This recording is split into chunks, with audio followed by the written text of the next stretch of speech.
anatomy, I think, a quick screen, emergency room, can you wrinkle your forehead? Can you squeeze your eyes? Can you make, expression, a frown or something with your face or with your mouth? And essentially you're screening out, are all of these lost or are only the quarter lost? And if it's a quarter lost, it's indicative of something central. If the whole half of the face is lost, it's more indicative that that peripheral nerve of cranial nerve 7 has been chopped or damaged or dinged, if you will. So that's cortical bulbar tracts. This is probably a prettier, nicer picture, but saying the exact same thing. So it's a visual just supporting that. And this one provides the lesion showing you if it happens to be cranial nerve 7, like Bell's palsy, how it would take out the whole part of the motor function of the face. Okay, last but not least, motor-wise, corticopontine. This is a continuation of our cerebellum story. It's really a pre-chapter. But the motor cortex sends information down to the pontine nuclei. They're the ones plugging into that lateral hemisphere. So as we memorize their cerebellum by function, that stuff is going to the lateral hemisphere, shooting it back to those dentate nuclei, that big wiggly one most on the outside, and then sends it back upstairs to the motor cortex. So it just has this feedback loop to, again, provide the coordination, the planning, all the things we had talked about as far as lateral hemisphere function, if you will. Lesion, don't get caught up in ipsilateral, contralateral. I'm not going to chase that on this end of things. The bottom line is, if you're involving these tracts, you're going to have some cerebellar dysfunction with all the things that you memorized for the test last week. So that's corticospinal, corticobulbar, and corticopontine. All of them running down the front of the brainstem. Obviously, this one finishes off at the level of the pons. You wouldn't find it downstairs in the medulla. But for the most part, the other ones are making their way through the length of it, just about. All right. Other descending tracts. This thing is kind of an odd duck. It just sits out there by itself. It's not a motor tract. It's a sensory tract. And the only thing I'd like you to do, well, not the only thing, but the first key point would be to, highlight the function. And basically, it's the conduit to take pain information from the face and begin the process of getting it back upstairs to the 312 and the thalamus. But the catch is, some of that's coming from cranial nerve 5, 7, different cranial nerves along the way. So all of that information is coming in through those cranial nerve nuclei and pathway, landing in the brainstem at different levels. And essentially what it does is throw it all the way down to the bottom of the brainstem, so all the pain gets down to the bottom as far as pathways. Then it cuts over and goes back upstairs to the cortex. So this piece of that descending pain pathway is known as the spinal trigeminal tract. So that's in simplistic terms. That's how we would kind of summarize this descending tract. So theoretically, if you were to lose any of this, you start losing that sensory input, pain, temp, from the face, but it would be on, quote unquote, the same side. All right, and as usual, I think I've got plenty of pictures along the way, the same thing. Descending autonomic, sympathetics, hypothalamus, has structures talking to the sympathetic nervous system, the autonomic system, and those pathways make their way through the brainstem, just like they make their way through all the way down into the thoracic region of the spinal cord. So the only thing I would just make note of is exactly that, is the descending sympathetics are making way through the brainstem. So brainstem lesions can potentially create sympathetic or autonomic dysfunction. Horner syndrome, I think we visit a few slides, so I'll put that on pause, and I think you probably already chatted about that in other courses. All right, the next section, medial lemniscus, spinal lemniscus, and lateral lemniscus. What I'd like you to do is simplify this a little bit more so and just put lemniscus somewhere. Lemniscus refers to ribbon, ribbon-like, and it's basically a column of ascending sensory tracts. So all of your sensation, whether it's pain and temperature, whether it's mechanoreceptor, proprioceptive, whatever the case is, even auditory, all of it is going to eventually go up through these columns known as lemniscus. In the brainstem, they're arranged all together, and then they split up in different parts, and that's why they all have different names, and that's where these next 5 slides get confusing, so I'm trying to simplify it. There's 3 functional areas. If you look at this lemniscus, or this chunk of brainstem, and basically this dark area, it kind of looks like a quote-unquote flat ribbon of conducting pathways going through it. So there's 3 areas. You can have the medial lemniscus, and then this thing called the spinal, which is the anterior and lateral. And you're going to, or forgive me, then anterior and lateral. But I'm sneaking down to the way lateral piece, which is auditory at the very outside of the thing. So let me kind of walk through functionally each one of them, but as you start to get confused as far as the mush-mosh of brain tracts, think of it simplistically first, where lemniscus is nothing more than this whole column of ascending sensory tracts. So the medial lemniscus is the one that's probably the most defined and most not claim to fame, but part of the somatosensory system. Essentially, proprioception, discriminating touch, your mechanoreceptors, if you will, so vibration, all of those functions coming from hands, feet, every joint in your body, every muscle in your body, GTO, and all those types of things are feeding upstairs to the thalamus and eventually to the cortex through this pathway known as the medial lemniscus system. So they carry proprio, discriminating touch, and vibration. That's from the trunk. What gets, again, confusing, the face has a little different version of things. Remember V1, V2, V3? Well, that stuff is carrying somatosensory input from those regions of the face, and it too's got to land in the brainstem and make its way eventually up this medial lemniscus pathway. Well, the neuroanatomy people like to confuse things, and they gave it its own name called dorsal trigeminal thalamic tract. I don't really want to go there too much other than to acknowledge you're going to see differences out there of discussion, but the bottom line is it really just kind of joins up with this medial lemniscus pathway, if you will. So that's how you get proprio, discriminating touch and vibration from your extremities and from your face. The pathway for, we'll go over this when we hit spinal cord, but the pathway in simplistic terms, we talked about Romberg's test and, eyes open, equilibrium, inner ear, eyeballs, and all this proprioceptive feedback from your body, from your feet. Person standing there, eyes are open, they're fairly steady, take away a third of it, next thing you know, they start swaying. And the eyes, which were working, 100%, were able to compensate to maintain an equilibrium.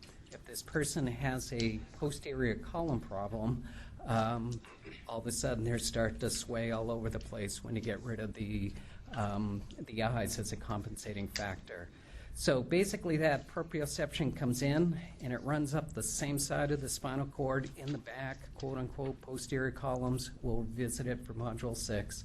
But it lands in the bottom of the brainstem in the medulla, crosses over, and when it goes up in this brainstem, it's known as this medial lemniscus. So it's part of that big ribbon of ascending sensory tracts. So that's medial lemniscus. And again, this was just a visual showing you the cranial nerve 5 piece of things. Doesn't quite follow that pathway that we described from the body, obviously. It comes in through cranial nerve 5, and it really just cuts over right away. But I don't think we need to go too far into that. All right. So if you have a lesion, same thing.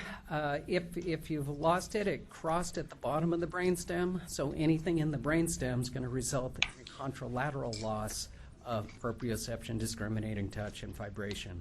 So your physical exam, take that little tuning fork, stick it on the medial malleoli, do they feel it? You're just testing that posterior column pathway. You're testing to make sure from start to finish they can pick that up. So that's your vibration. Proprioception, as I said, that's your Romberg's test in your clinical exam. Discriminating touch, I don't know if you did this. This is more fine-tuned, more neuro stuff, neurospecialist setting, if you will. But discriminating touch just means the ability to determine, are there two prongs touching or one? And the wider they are, it's easy to discriminate. The narrower they are, it's harder to discriminate. So if this pathway is damaged, the ability to detect a wide prong with a little four-star prong testers is pretty diminished. And there's norms and things that you use to go, okay, that's normal discriminating touch, that's abnormal. Just to mess it up too, there's static and moving as far as your patient assessment of that.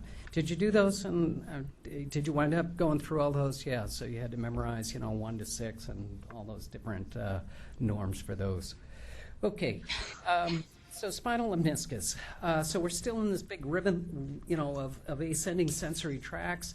And as I said, the caveat here is this is kind of pain and temperature, but then it's got some of the other more core things involved. And you look at and go spinotectal tracts. And what that's referring to is the tectum is the back of the midbrain, as we said. The colliculi are involved in auditory and visual, and controlling a lot of reflexes that go on, and postural reflexes of the head, the eye, etc. So it's some of these deeper type control things. But if you think about it, if you feel pain, you have responses. You turn your head, in response to pain and things that go on. So some of these pain pathways have connections to these core postural things that mediate where your head, neck go, if you will. So anyways, back to our story though. Take-home message, spinal lemniscus, pain and temp, same thing, opposite side of the body. Gets there a little bit different, but we'll worry about it in the spinal cord lecture. So that's the function as far as spinal lemniscus. As far as the face, as we said, we already described it a little bit. Comes in the same side, gets to the bottom of the brainstem. Now it's got to get upstairs to the thalamus and eventually cortex. And as I said, just like the proprioception version where it was dorsal, trigeminal, thalamic tract, neuroanatomy folks like to call this section of that as, the VTT, ventral, trigeminal, thalamic tract. But again, for our purposes, just functionally look at that thing as a unit. Spinal lemniscus, pain and temperature from both face and from the body to make its way up. And it's contralateral for everything.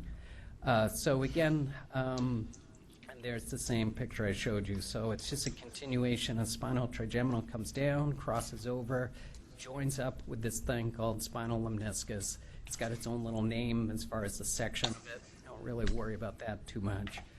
Just understand that this tract in general along this spinal lemniscus is carrying pain and temp from the opposite side of the face, and that's how it gets there.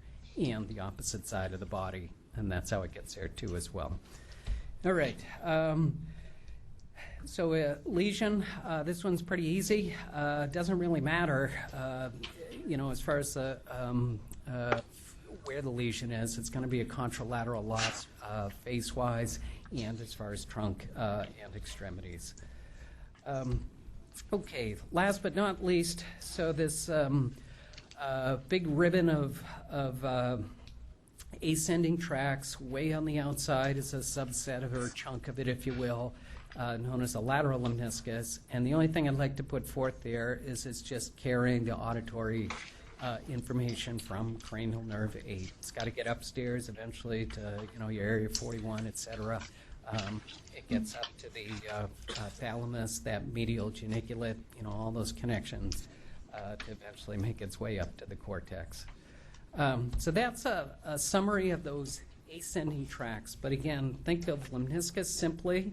There's a medial chunk that's the proprioceptive piece. There's quote-unquote the spinal lemniscus, which is basically the pain and temp from face and the body, and then way on the far end of it is the auditory piece coming from cranial nerve 8 and making its way up.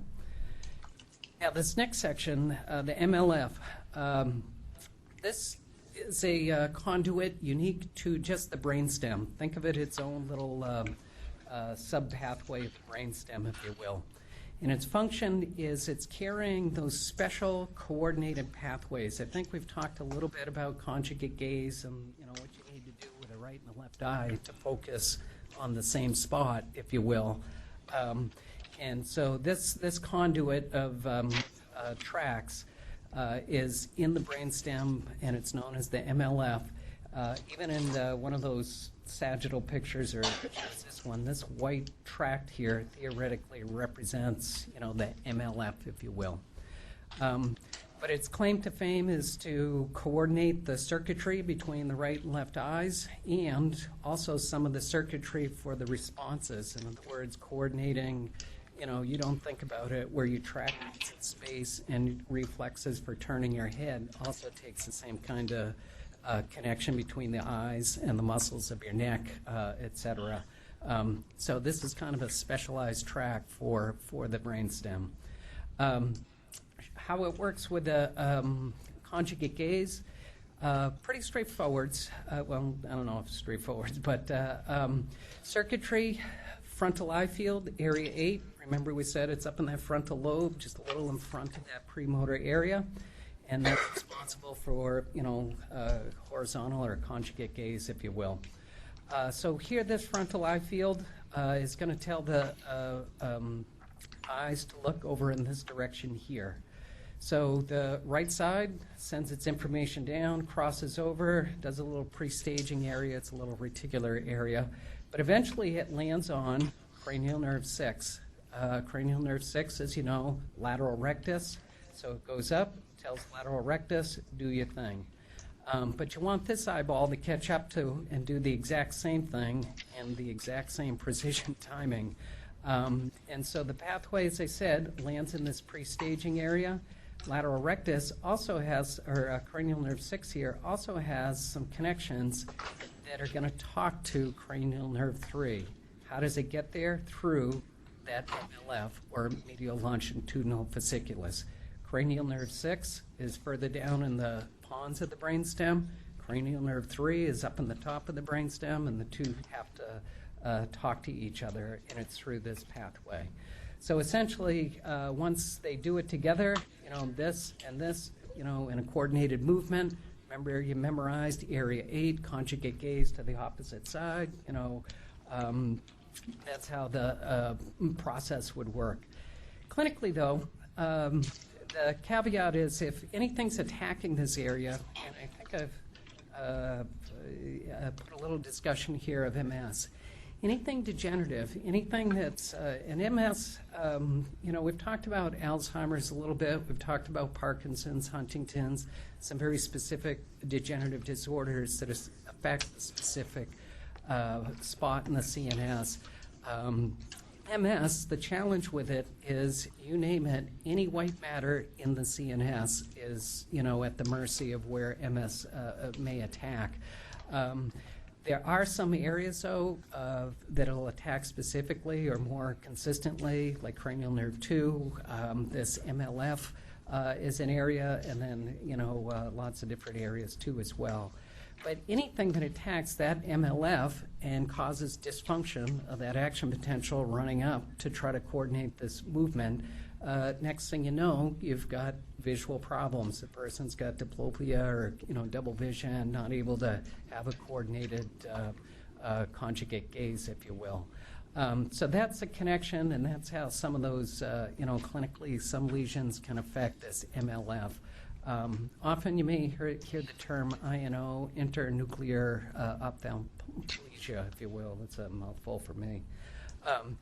But again, just take a functional look at MLF and connect the dots with that coordinated eye movement, but also some of the other coordination of the head with that eye movement is its role.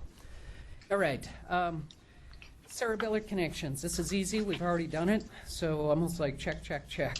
Up top, superior peduncle connects to it. And as a friendly reminder, since this will be on the final, that chunk of the cerebellum will, everything coming out from those deep cerebellar nuclei are essentially making their way out of that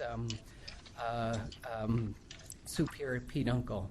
And then we talked about the little discrepancies. Some people say stuff does go in, some people say don't, that we had talked about with the spinocerebellar stuff. In the pons, middle peduncle, only thing you need to remember about that is that corticopontine pathway. So those pontocerebellar tracts making their way in to eventually land in that lateral hemisphere, throw it back down to the dentate, and they throw it back out the superior peduncle that we just chatted about. Nothing goes out middle peduncle, nice and simple. And then the medulla, this was the one that it can't make up its mind. It's got stuff coming in, stuff coming out, and then little discrepancies of how much of each, as I said, with that spinocerebellar info. But the bottom line is that inferior peduncle, that floccular nodular lobe, that deep vestibular stuff is coming in and going out, as well as some of the spinocerebellar stuff is coming in too as well. So that's kind of a quick, overview, obviously, of what we did in Module 4. Cerebellar peduncles, as far as lesions, obviously, you ding anything, you're going to wind up with some cerebellar signs, as we had chatted about. All right, Section 3. This is where I'll try to simplify this to some degree. As I said, this is where I don't want you to walk home thinking you have to memorize cross-sections here. We don't have the time or place for it, but functionally you do need to look at these as individual regions, and that's the real intention. So what the slides are arranged, looking at midbrain, pons, medulla, and looking at it back, middle, and front as far as those vertical columns, tectum, tegmentum, and basis. So looking at the midbrain, upstairs here, you got three regions, the back, the middle, and the front. And the tectum, as we said, is the roof. But essentially, those are those four dots you see in the back of the brainstem when you look at a posterior view, which are the superior and inferior colliculi, I think we've mentioned before. So superior colliculi function-wise, actually simplify it even more, superior eyes, inferior ears. That's your first connections. There are some conduits to be able to connect your eyes and your ears to some of these deep, spatial tracking things your head and neck need to do. So superior colliculi function, visual processing, there's your eyes piece of things. What does it do? The visual reflexes, coordinating all those different things as we've chatted about, the mechanics of those.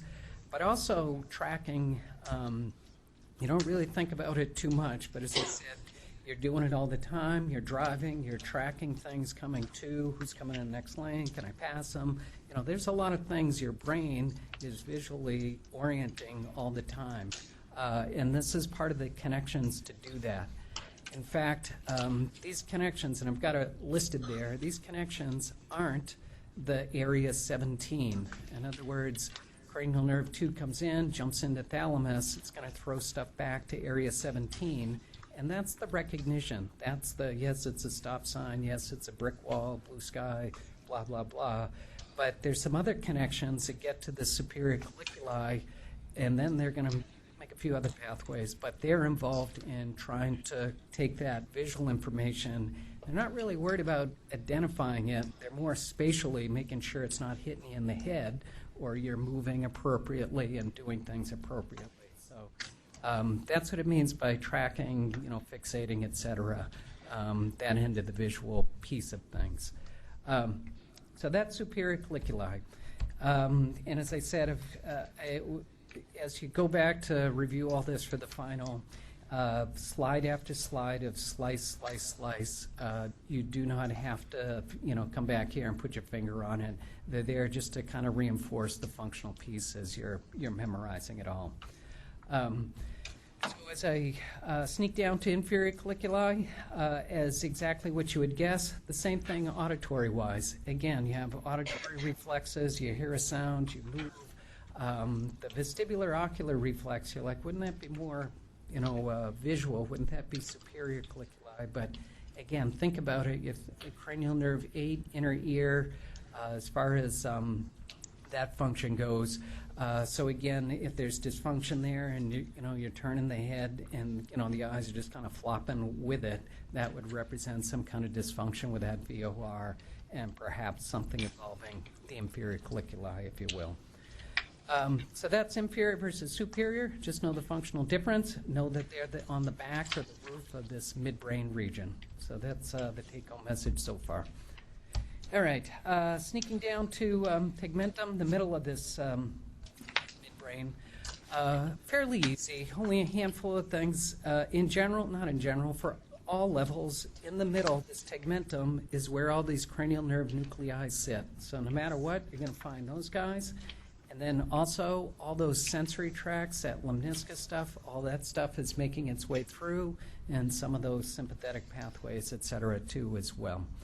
So when we look at it, only 2 cranial nerves, 3 and 4. 3 is a little further up, 4 is a little bit further down in the brainstem. So it's pretty simple. Function-wise, you already know it. You've memorized your extraocular muscles. So cranial nerve 3, as we said, go back to minimizing. So cranial nerve 6 is your lateral movement. Cranial nerve 4, adduction depression. So cranial nerve 3 is everything else as far as extraocular movement. Cranial nerve 4, which again sits in the bottom, that's involved in that adduction, depression and inward type of movement when you're doing your H pattern, if they have the ability to do that. All right, so cranial nerves 3 and 4. And then again, there's just thousands. These came off, again, a neuroanatomy lecture where we're actually, memorizing all that stuff. So way overkill on that. This is out of Netter, though. This isn't too bad. And as you put together your, the cranial nerve project you're doing, might be helpful just to orient you. At first, when you look at it, it's kind of a convoluted mess. But when you take it cranial nerve by cranial nerve, it sort of makes sense. The beauty is Netter divided this up, into motor pathways and into sensory pathways. So, your efferent and afferent connections. So it's just helpful to visualize. So cranial nerve 3, this is all up in the brainstem. There's the superior colliculi, there's the inferior. But in the upper part of the brainstem is cranial nerve 3, the lower, midbrain, and then the lower part of the midbrain is cranial nerve 4. So that's just where the nuclei sit, that's all. So again, I'm not going to chase you on it, but it just helps solidify where they sit and what their function is. What you'll also find, and I'll back up, is this guy here, red nucleus. We had kind of, if you look at the basal ganglia discussion, it kind of reared its head and kind of snuck in there and said, hey, I'm part of those guys. Some neuroscience folks put the red nucleus in this basal ganglia function kind of as an outlier, if you will. Other people, not at all.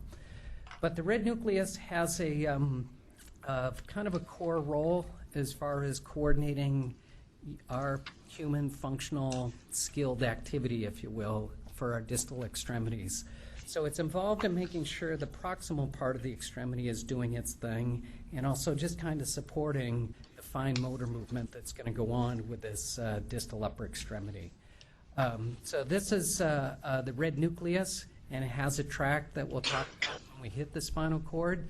You're probably not, maybe if the cerebellar lecture, if you can go back a little bit, we had lateral hemisphere, and that's involved in the planning and all that stuff of the distal extremities. Then we came into paravermis, and if you looked at the fine print, it says it lands on this red nucleus, and it supports that function of that paravermis, which was a little more proximal in control of executing this fine motor movement, if you will. So that's the red nucleus, also sits in the brainstem or midbrain, and again, transcends quite a bit of it. Usually you can find it in a cross-section. I think we'll talk about this more when we hit spinal cord as far as its flexion bias. So I think I'm going to put that on a pause right now for till we get on to the tract itself. All right. I guess I can't. I was trying to get out of it. Red nucleus, as I said, it's involved in that control. And it also affects more your upper extremity than your lower. So when we do the tracks, it only lands more in the upper half, just does your upper extremity, not just, but more predominant. And it has a flexor role, in other words, tone, for controlling that proximal stuff. And so the thought is, if there's dysfunction, you're going to have some kind of tone dysfunction, either too much or too little.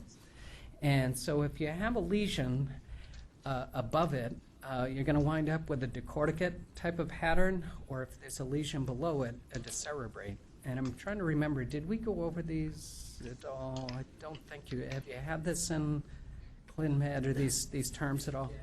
Okay. So I have a simple mind, but if you look at decerebrate, it's got all E's, so everything's an extension. That cuts the chase, and then, you know, the other one is the one with the flexor position. And the thought behind this is a lesion above, the red nucleus is always, trying to increase or maintain flexor tone. The motor cortex, everything above, is kind of putting that under control. But if you have a damage above that, then you've lost that control and you have too much red nucleus, if you will, acting on, and you wind up in that flexor kind of tone pattern. And that's kind of the simplistic thought process behind it. And then the reverse, if you've blasted out below the red nucleus in the tract, which we haven't even got there, then you can't get the flexor tone down there, and it's allowing the extensor pathways to predominate. So it's a very simplistic approach as far as decorticate, decerebrate positioning. But it's rare. You never have, well, I shouldn't say never, but you rarely ever have an isolated red nucleus lesion or a rubrospinal tract lesion per se. So a lot of it, often these are really a result of a sum total of multiple things contributing to muscle tone. All right, so that's red nucleus, probably a little more than I wanted to get into, but the slides are there, so we'll put it forth. So those are your two pathways. You should know the difference between the two postures. You've had it. We have it here, and we'll revisit it again with the spinal cord. All right, on to other piece of the pie, substantia nigra. We've already chatted about this as far as its role, but it's ganglia dopamine production. And we had chatted about, I think everybody's familiar with those cross sections where you see it, faded out. It should be dark if it's stained appropriately. And it's,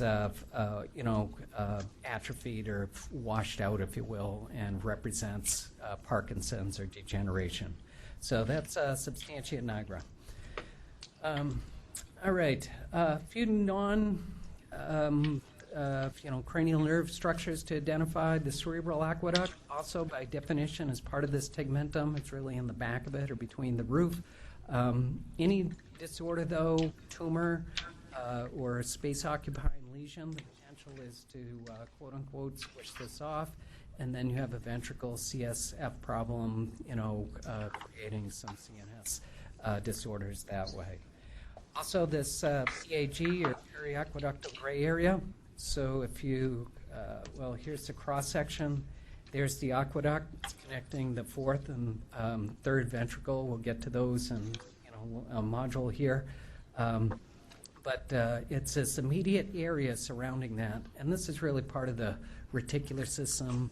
And it's involved in, pain modulation, a lot of other different kind of core functions. But it's the PAG, or central gray area, if you will. And then finally, ascending tracts, that's just referring to everything we had said earlier. As far as MLF and that whole lemniscus stuff, all of that is ascending in this tegmentum, or meat and potatoes middle portion of the brainstem, and in this case of the midbrain. This slice, they just happen to show you the medial lemniscus with it going up. And then you come over here and you see the little arrow going spinothalamic and trigeminal thalamic and all that stuff. Again, just think of spinal lemniscus, medial lemniscus, and lateral lemniscus in a very simplified way. But essentially, they're all lined up in this column of ascending conduits of tracts. All right, and then the superior cerebellar peduncle attaches to it. So again, plenty of visuals, but my intent is not to, point and shoot and have you identify those structures. Just recognize the location of them and the potential, if there's a lesion there, that the function of those things would be affected. All right. So I'm going to, I want to sneak through to the front of the brainstem, and then we'll pause for break. The basis, nice and easy, the base along the front, it's everything we've chatted about. We've said it right along. The whole front of the brainstem, all the motor tracks coming downstairs are just, making their way down in the front. So anything that damages those fronts, remember all those little teeny paramedian small blood vessels that come off that basilar artery, that stuff potentially, winds up with a pure motor stroke, or if it's drastic, a lot more. So corticospinal, corticobulbar, and corticopontine all making their way through the front of this midbrain. All right, and I think that's there's a couple of summary slides, so I think you can look through them. All right, that's a good spot just to take our intermission. So why don't we pause there, and then we'll zip through the bottom two and get on to spinal cord.